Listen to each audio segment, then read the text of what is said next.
शुरुआत एक एनीमे कहानी से होती है, जहाँ एक औरत को बच्चा पैदा करते हुए बहुत ज्यादा तकलीफ हो रही थी। आखिर डॉक्टर्स को मजबूरी में ऑपरेशन करना पड़ता है और जब बच्चा पैदा होता है तो उसे देखकर सब शॉक में रह जाते हैं। वो बच्चा डिफॉर्म था, उसके हाथ एक नॉर्मल इंसान के हाथ से कई ज्यादा बड़े थे। ये देखकर उसके मॉम डैड भी परेशान हो गए, लेकिन फिर उन्होंने फैसला किया कि वो उस बच्चे को बिल्कुल उसी तरह पालेंगे जैसे नॉर्मल लोग पालते हैं। कुछ सालों में वो बच्चा बड़ा हो गया और जब खेलने के लिए अपने ही जैसे बच्चों के पास गया तो सभी बच्चों ने उसके बड़े बड़े हाथों का मजाक उड़ाया। इन सभी ग्रुप में सिर्फ एक ही बच्ची थी जो उसका ख्याल रखती थी और दूसरों को भी उसे बुली करने से मना करती थी। उसका सॉफ्ट बिहेवियर देखकर सभी बच्चे उसे भी बुली करने लग जाते हैं और ये देखकर उस बच्चे को बहुत ज्यादा गुस्सा आ जाता है। वो बुली करने वाले लड़के को पकड़कर नीचे गिरा देता है और उसका गला घोटना शुरू करता है। हाथ तो उसके पहले ही किसी नॉर्मल इंसान से कहीं बड़े थे, तो इन हाथों में जोर भी ज्यादा था। उसने इस बच्चे का गला कुछ इस तरह से दबाया कि जोर से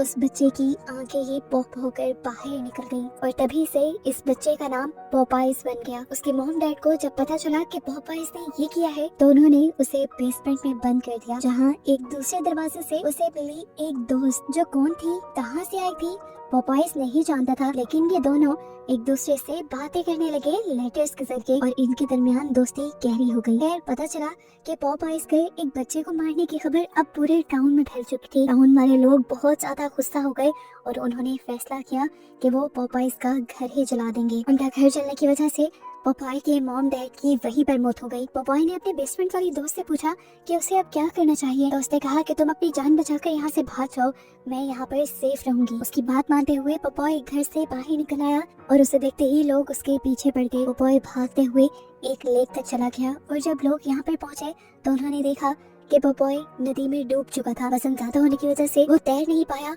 और नीचे गिरता चला गया और यहाँ सब लोगों को लगा कि पॉपाई मर चुका है और किसी ने भी उसकी लाश को निकालने तक की कोशिश नहीं की और सब यहाँ से चले गए। खैर अब 15 साल का वक्त इस कहानी में गुजर जाता है और ओरिजिनल मूवी स्टार्ट हो जाती है। हम 3 यूट्यूबर्स को देखते हैं जो पॉपाइज के घर के पास ही अपनी हॉन्टिंग वीडियो शूट करने के लिए आए हुए थे। ये लोग वीडियो बनाना शुरू करते हैं तो यूट्यूबर बताती है कि पॉपाइज के मरने के 15 साल बाद कई लोगों ने क्लेम किया है कि उन्हें जिंदा पॉपाइज यहाँ पर दिखा है। उसे एक बार नहीं कई बार यहाँ देखा गया है और माना जाता है कि वो हर बार फॉग में ही आता है और फॉग में ही चला जाता है। ये रिकॉर्डिंग करते हुए अचानक से कैमरामैन रिकॉर्डिंग बंद कर देती है क्योंकि उसने वीडियो में देखा था कि पीछे से कोई खड़ा हुआ इन तीनों को घूर रहा था। वो घबरा गई थी लेकिन उसके दोनों साथी उसकी बात नहीं मानते। अब वो लड़का इनसे कहता है अब हम पॉपाई के घर के अंदर जाएंगे और उसके पूरे घर को रिकॉर्ड करते हुए उसकी कहानी बताएंगे। कैमरामैन अंदर जाने से मना कर देते हैं क्योंकि उससे तो बहुत डर लग रहा था कि बात मानते हुए ये दोनों अंदर चले गए, ये कहते हुए कि अगर तुम्हें बाहर कोई भी गड़बड़ लगे तो तुम हमें आवाज दे देना। अंदर जाकर इन्होंने कैमरा ऑन करके रख दिया रिकॉर्डिंग के लिए और ये दोनों आपस में ही मसरूफ हो जाते हैं। बाहर इनकी कैमरा वुमन भी खड़ी थी जिससे जब अपने करीब से डरावनी आवाजें आती हैं तो वो इन्हें रिकॉर्ड करने लग जाती है और इन आवाजों में किसी के चलने की आवाजें भी थी। ये पॉपाई सी था जो एकदम से पीछे से उसके ऊपर वार कर देता है जिससे इस लड़की को ज्यादा नुकसान नहीं होता। वो नीचे की तरफ गिर जाती है और जब अपनी आंखों से पॉपाइज को देखती है तो उसका डर से हाल बुरा हो जाता है। यहाँ पर पॉपाइज अपना पाँव उस लड़की के सर पे रख देता है जिससे लड़की का सर क्रैश होकर उसकी वहीं पर मौत हो जाती है। जिसके बाद पॉपाइज अपने घर के अंदर चला गया था जहाँ पर वो दोनों यूट्यूबर्स अकेले थे। पॉपाइज सबसे पहले आकर लड़की के ऊपर हमला करता है और उसका मुंह पकड़कर मुंह ही चीर देता है जिससे उस लड़की की मौत हो जाती है। उसके खून के छींटे उसके साथी के मुंह पे भी गिरे थे। अपनी आंखों से अपने साथी की मौत देखकर ये लड़का यहाँ से भाग गया और पॉपाई भी उसके पीछे भागा। जब वो ऊपर जा रहा था तो पॉपाइज ने उसे पकड़ लिया। इससे पहले कि पॉपाइज उसे मार देता लड़की के हाथ में एक हथौड़ा लग जाता है जिससे वो पॉपाइज को जख्मी करने की नाकाम कोशिश करता है, लेकिन इससे पॉपाइज को कुछ नहीं होता। इसके बाद पॉपाइज उसे पकड़ लेता है और उसका सर दबाते हुए उसकी आंखें बाहर निकालकर उसे मार देता है। इसी घर के बेसमेंट की गेट से तभी एक नोट निकलता है जिसमें लिखा था वेलकम बैक। यानी पॉपाइज की वो दोस्त जो बेसमेंट के इस दरवाजे के पीछे रहती थी वो भी आज तक जिंदा थी। अब सीन कट होकर हमें तारा नाम की एक लड़की को दिखाया जाता है जो आज बहुत ही ज्यादा एक्साइटेड थी क्योंकि पॉपाइज का घर अब उसकी मॉम के नाम हो गया था। पहले वो घर इनकी हिस्ट्री टीचर के नाम था लेकिन न जाने जल्द ही कैसे उनकी मौत हो गई और अब ये घर तारा की मॉम के नाम हो गया था। तारा के डैड उसे कहते हैं तुम्हें ये घर फौरन सेल कर देना चाहिए, इससे पहले कि तुम्हारे साथ भी कुछ बुरा हो। वो हाँ में सर हिला देती है और यहाँ तारा अपने मॉम डैड को बताती है कि वो एक ट्रिप पे जा रही है। हालांकि वो किसी ट्रिप पे नहीं जा रही थी, असल में वो पॉपॉयज के घर ही जा रही थी, जिसकी चाबियां उसे मिल गई थी क्योंकि वो घर उसके मॉम के नाम था। वो अपने साथ अपने पूरे ग्रुप को लेकर जा रही थी। और यहाँ सारे दोस्त तारा से पूछते हैं कि हम जा क्या रहे हैं। तब तारा बताती है कि हम पॉपॉयज के घर जा रही हैं। ये सुनकर वो सब थोड़ा हैरान हुए क्योंकि सभी जानते थे कि पॉपॉयज का घर तो काफी सालों पहले जल गया था। तब तारा ने बताया कि कुछ अर्सा पहले उस घर को दोबारा किसी ने बना दिया है, हमें वहाँ रहने में कोई भी तकलीफ नहीं होगी। ये लोग अपना सफर कंटिन्यू कर चुके थे। जंगलों के रास्ते से होते हुए एकदम से कोई उनकी गाड़ी के सामने आ गया। ये एक बूढ़ा आदमी था जो उससे पूछता है कि तुम लोग इस रास्ते से कहाँ जा रहे हो। तारा ने बता दिया कि हम पॉपॉयज के घर जा रहे हैं। ये सुनकर वो डर गया और उसने इन्हें वार्निंग दी कि वहाँ मत जाओ, अगर तुम सब वहाँ गए तो तुम मारे जाओगे। पॉपॉय अभी जिंदा है, वो फॉग में आता है और अपना काम दिखाकर फॉग में ही गायब हो जाता है। उसकी वार्निंग इन लोगों ने सुनी तो थी, लेकिन इसका कोई असर नहीं लिया था और अपना सफर ये कंटिन्यू कर चुके थे। खैर अब ये लोग पॉपॉय के घर पहुंच चुके थे। जहाँ जाते ही इन्हें एक लड़की के चिल्लाने की आवाज आती है। ये लोग डर गए। पास जाकर देखा तो ये उन्हीं की एक ग्रुप मेंबर थी जो यहाँ पर हॉट वाटर टब को देखकर बहुत ज्यादा एक्साइटेड हो गई थी।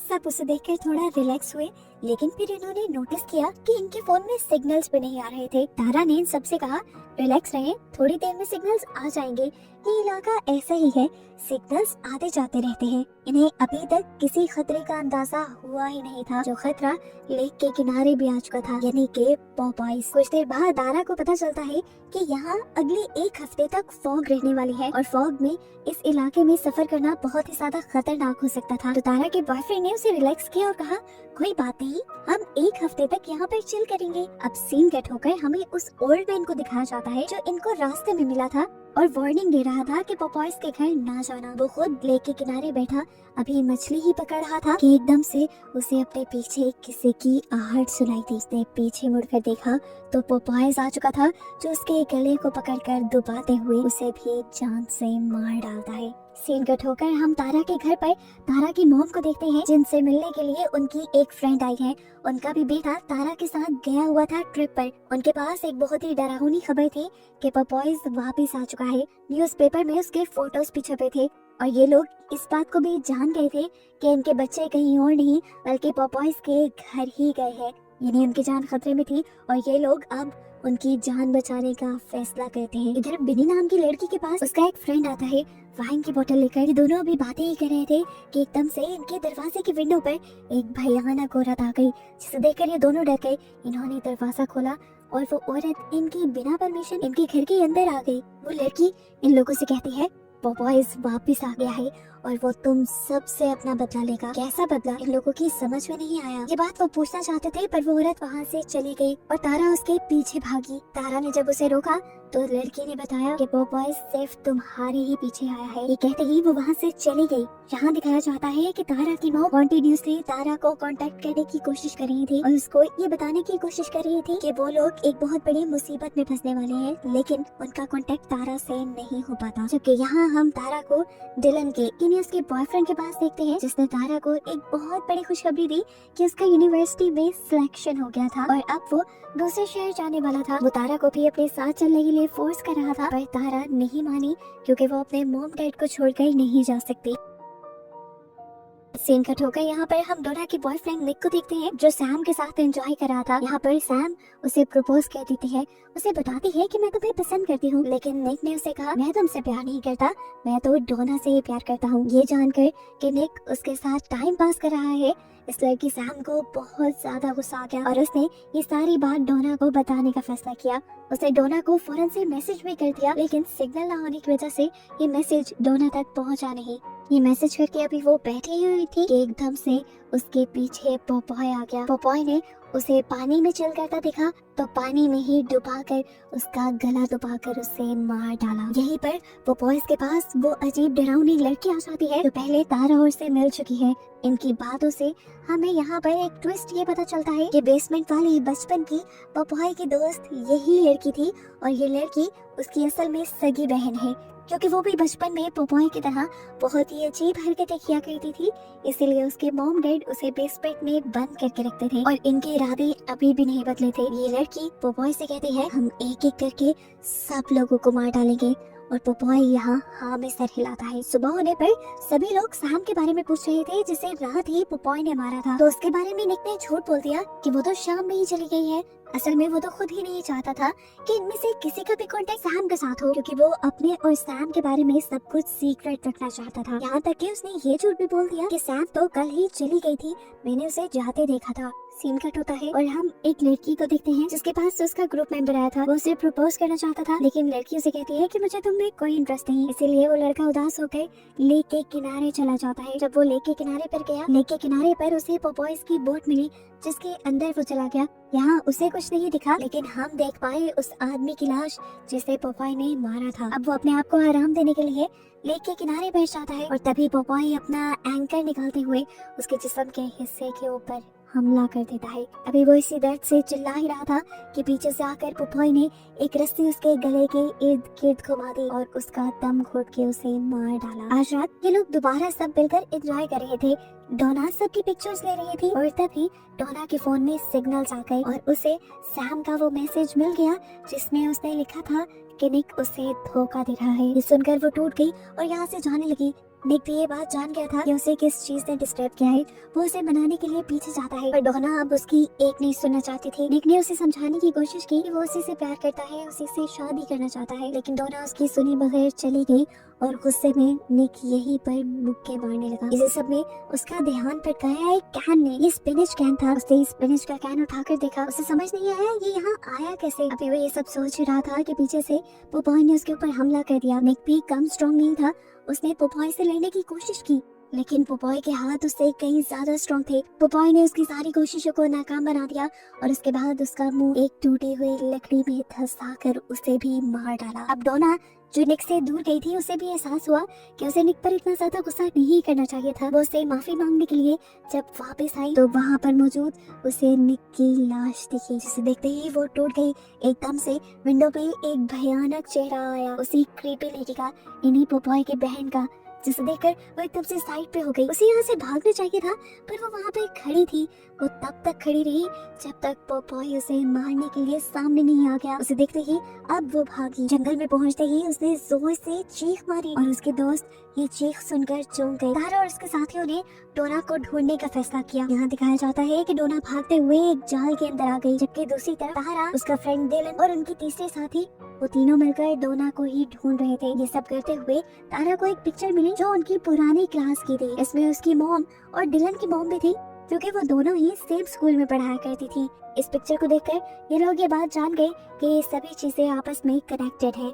अभी ये लोग ये बातें कर ही रहे थे कि इन्हें दोबारा अपने साथी यानी डोना की चिल्लाने की आवाज आई और इन्होंने देखा कि पोपॉय ने डोना को एक जाल में बांधा हुआ था और एक थ्रेशर कटर से उसको काट डाला। ये सब अपनी आंखों से देखकर ये लोग चौंक गए। कैथी तो बहुत ज्यादा घबरा गई। यहाँ तक कि जब ये लोग बचकर भागने की कोशिश कर रहे थे तो कैथी गिर गई। इससे पहले कि पोपॉय उसके पास आता, इनके पास कोई गाड़ी आकर रुकती है जिसके अंदर तारा के मॉम डैड और डिलन की मॉम थी जो अपने बच्चों को यहाँ बचाने आए थे। इन तीनों को यहाँ देखते ही पोपॉय जैसे गुस्से से पागल हो गया। उसने डिलन की मॉम को पकड़ा और उसके गर्दन के इर्द गिर्द एक फंदा फंसाते हुए उसे मार डाला। तारा की मॉम और उसके डैड ये सब देखकर बहुत ज्यादा दुखी हो गए और भागते हुए उन्होंने ये बात जाकर डिलन को बताई कि उसकी मॉम अब इस दुनिया में नहीं रही और इन्हें भी जल्द ही बचकर यहाँ से भागना होगा, नहीं तो पोपॉय इन्हें भी मार डालेगा। कैथी जो अभी इन सब के पीछे थी वो जल्दी से इन लोगों की कार में बैठकर यहाँ से भागने की कोशिश करती है, लेकिन तभी पोपॉय यहाँ पर आ जाता है और अपने भारी बड़े बड़े हाथों से वो कार को ही उठाकर पलटा देता है। कार के इंजन से पेट्रोल लीक होने लग जाता है, जिसमें आग लगाकर पोपॉय इस कार के साथ साथ कैथी को भी जलाकर मार देता है। इस टाइम हम देखते हैं कि तारा की मॉम और डिलन एक रूम में थे। तारा उनसे पूछती है आखिर ये सब चल क्या रहा है, तो तारा की मॉम यहाँ पर सारी कहानी का प्लॉट रिवील करती है। ये बात है आज से 15 साल पहले की, जब पोपॉय भी आम बच्चों के साथ इसी टाउन में रहता था। वो देखने में सबसे अलग था, इसीलिए सारे बच्चे उसे बुली किया करते थे और सिर्फ एक तारा ही थी जो उसका हमेशा साथ देती थी। यदि मूवी के स्टार्ट पे हमने जिस छोटी बच्ची को देखा था जिसे पोपॉय का साथ देने पर बाकी बच्चे बुली करने लगे थे, वो तारा ही थी। लेकिन बाकी बच्चों ने उसके साथ बहुत ही बुरा किया। एक दिन जब ये बच्चे तारा को बुली करने लगे तो पोपॉय को बहुत बुरा लगा और उसने एक बच्चे को ही मार डाला। और जैसे ही ये बात टाउन वालों को पता चली तो टाउन वालों ने आकर उसके घर पर धावा बोल दिया, जिसमें उसके मॉम डैड मारे गए। लेकिन पोपॉय भाग निकला और अब वो अपने मॉम डैड का और अपनी इज्जत का बदला लेने के लिए यहाँ आया है। वो उन सारे बच्चों को ही मार डालेगा जिनकी वजह से ये पोजीशन उसके ऊपर आई थी। तारा की मॉम बताती है कि पोपॉयज के मॉम डैड के मर जाने के बाद ये घर इनहेरिटेंस में ले लिया गया था। यानी सोसाइटी वालों ने फैसला किया था कि ये घर सोसाइटी के ही किसी मेंबर के पास जाता रहेगा, वो भी अल्फाबेटिकल ऑर्डर में। लेकिन जिसके पास भी ये घर जाता वो इंसान कुछ ही अरसे में मारा जाता और अब ये घर उनके नाम हुआ था। इसीलिए तो वो इस घर को जल्दी बेचना चाहते थे। इसीलिए वो चाहते थे कि तारा हमेशा इस घर से दूर रहे ताकि उसकी जान सेफ रहे। अभी ये लोग बात ही कर रहे थे कि बाहर दोबारा पोपॉय की बहन आ गई, जिसने आते ही तारा के डैड के ऊपर हमला करके उन्हें मार डाला। उसके हाथ में एक चाकू था जिससे उसने तारा के डैड को स्टैब किया था और अब वो दरवाजा तोड़ के अंदर आ गई। तारा के सामने खड़े होकर उसने तारा से कहा कि पोपॉय सिर्फ तुम्हें पसंद करता है और तुम्हारे अलावा वो सबको मार डालेगा। ये कहते ही उसने तारा की मोम के ऊपर अपनी चाकू से स्टैब करके हमला कर दिया। तारा की मोम जख्मी हो गई कि देखकर तारा को भी गुस्सा आया और उसने पास पड़ा कैरोसिन ऑयल उसके ऊपर छिड़क दिया। वो लड़की चिल्लाने लगी और ये लोग मौका देखकर यहाँ से भाग गई। उस समय ये औरत अब उनके पीछे भागी थी और उसने तारा को पकड़ भी लिया। वो तारा के ऊपर आ गई।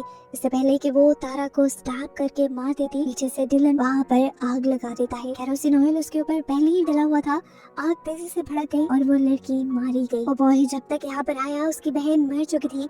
ये देखकर वो गम और गुस्से से पागल हो गया। उसके सामने इस टाइम तारा की मॉम थी। उसे लगा कि इसी ने उसकी बहन के साथ ये सब किया है, इसीलिए उसने पीछे से पकड़कर उसकी मॉम का गला दबाते हुए उसे मार दिया। और तारा ने जब ये सब देखा तो वो टूट गई। पोपॉय ने अब डिलन के ऊपर भी हमला कर दिया था।